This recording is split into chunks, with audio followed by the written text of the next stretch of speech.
গর্ভাবস্থায় রোজা রাখা যাবে কি? জানুন বিস্তারিত।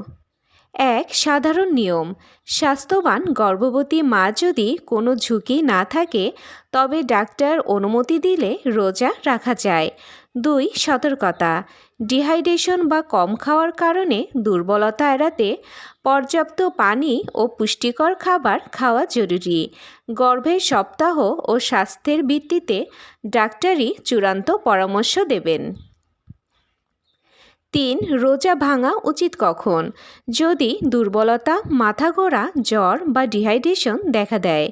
গর্ভে ঝুঁকি থাকলে যেমন ব্লিডিং বা প্রিম্যাচিউর প্রসবের হিস্টোরি। চার মনে রাখবেন, সতর্ক থাকলে ও ডাক্তারি পরামর্শ নিলে রোজা নিরাপদভাবে রাখা সম্ভব। আজকের মতো এই পর্যন্তই। সবাই ভালো থাকবেন, সুস্থ থাকবেন। আল্লাহ হাফেজ।